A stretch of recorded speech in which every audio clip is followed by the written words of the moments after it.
know you're a COVID survivor. Not just just a COVID survivor. We know that's a big thing. That's a great thing. But I wanted just a little bit because she got so much more coming out. She can't give everything. But we take us up to the maybe give us a little bit of a few days or a few weeks before COVID. What was taking place in your life, and when was this too? Give us about in October 2020, I had a vision, and in the vision, God showed me the enemy, and He showed me standing on the seashore, looking out into the ocean, as like He did John. He always said John, and John would have his vision by the seashore. And God showed me the enemy rising, coming against me. And when the enemy risen up to come against me, I knew it was the enemy, but I was wondering, how could it be? How can something live under the water and rise on top of the water and walk on water? And I began to back up from the ocean with a little fear, but I noticed the enemy kept looking to my left. And I began to ponder, and I said, God, why is he looking? What they keep looking at? And as I was going to look to the left to see what they was looking at, the enemy rushed up against me like they touched me. But when I looked, there was an angel so tall that he was taller than the sky. He passed the clouds, and he was so huge. And the angel stuck his hand across the water, across the ocean between me and them, and told them that was further enough, and turned his hand the opposite way and then pushed them back. I was concerned in my spirit. I knew something was going on, but God, I was all excited about I had the victory. And you know how it is when God lets you know you won something, you got the victory, but you don't know what you had to go through. So I had enough wisdom and the discernment to understand God was telling me. I said, I seen this angel defeat the enemy on my behalf. Had no idea a week later, but before that week later came, he woke me up, and I had to tell somebody about the visions that I had, and also to prepare them if anything happened to me. And I began to ponder, why do I have to tell? And I couldn't tell everybody. I couldn't even really go to my church and tell my church. So I called up some of my children, and I think I shared it with you too, Pastor Bratches. I shared it with you, and didn't understand it, but I'm just excited. I can't wait to get to church and tear down the floor, because I'm excited that God didn't want another battle. But I didn't know what I had to go through to get to the end result, and that's what happened. And I began to, the fall after that, I told my kids, I said, I don't know what's going to happen, but I need for y'all to come together as a family. And I need you to pray. And I said, no matter what happens, pretty much never forget the teaching that I taught them. And I said, but at the end of the day, whatever you do, you better not let me die. I had to speak, do not let me die. I had no idea why I was saying that. A week later, I thought I had the flu and I was sick. And I did. I got better. So it wasn't at that time, but a little after that, a week later, I got sick. I couldn't stand up. I couldn't breathe. And I was falling over the bathroom counter, kind of standing, hold myself, and seemed like I was getting weak by the seconds. And I said, oh my God, I think I'm having a heart attack or something, because I started having chest pains. And my husband said, do you want me to call the ambulance?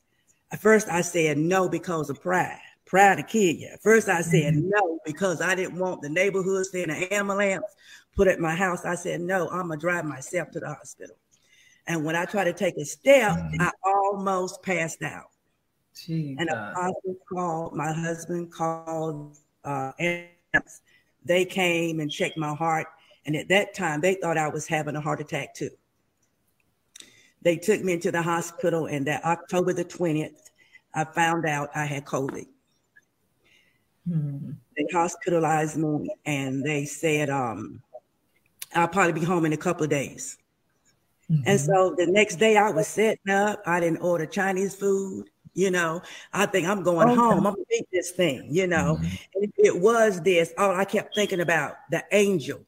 God sent an angel to block it. That stayed in my mind, that God sent an angel. And after that, I got worse. I started getting worse day by day. I couldn't breathe. I had chest pains. Then they began to put tubes in my nose, and I had allergic reaction. It burnt my inside of my nostrils.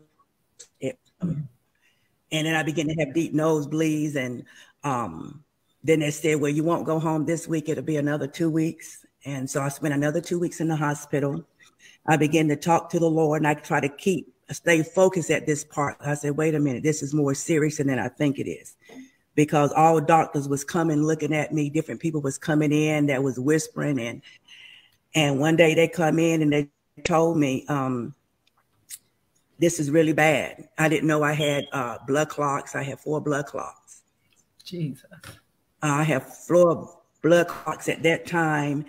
And then I was incubated, coma incubated. They put me under the coma twice. And then after that, it got so bad, I had R's. I began to build up with fluid. I began to drown in my lungs. Jesus. I'm still, during that time, I'm in a coma. So I don't know what's going on during this time. And then God allowed my ears to open up in the midst of a coma. They hear one of the doctors speaking over me saying she's going to die. It's like they automatically gave up on me. I mean, they just said she was going to die. And at that moment, I couldn't move my lips, but I was staying within inside of myself. They said, I'm going to die, God. I began to talk to God now. So they said, I'm going to die. They said, I'm going to die. And all it's like, even in the coma, he dealt with me so strong, being in a coma, of dealing with the enemy.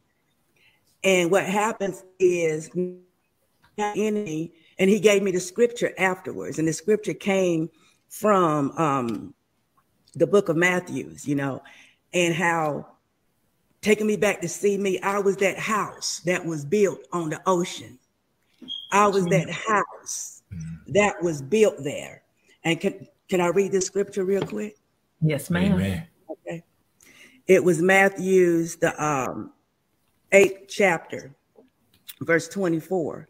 And he said, therefore, whosoever hears these saying of mine and does them will be like him into a wise man, which built his house upon a rock.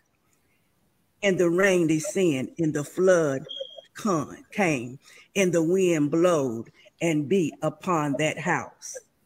And that's what he gave me. So I was that house on the ocean that I was coming against a storm. So he put me there to warn me there was a storm coming. And I was that house that the enemy came out against. But I still didn't understand I was that house on the rock, which was Jesus Christ. Jesus began to teach them about a house owner. A house owner gonna build his house on a true foundation. Yes. You understand? A homeowner wants a solid foundation because you purchased something. You understand? And so what it's doing is he was letting me see during that time. I didn't know he was using me as that house planted on the beachfront of the sand. And I didn't know he was talking to me. So during this time while I was in the coma, COVID to man is a virus. COVID is a disease. But when God showed me the spirit of COVID, he was a demon. Yes, ma'am.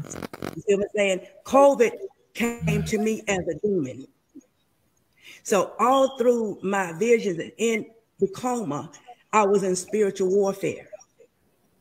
I had to fight demons that was trying to take me out. And some people say COVID some people say man-made, some people say lab-made, different people got all things and they will never put out who did it. But God took me in the spirit. That's what he was showing me in the beginning when the people rose from the water. And I knew that was the enemy. And he said it wasn't, in man form, it came to me as a disease. But in the spiritual realm, he came to me as a demon. Mm-hmm. So I had to fight him as he was a demon, not a virus.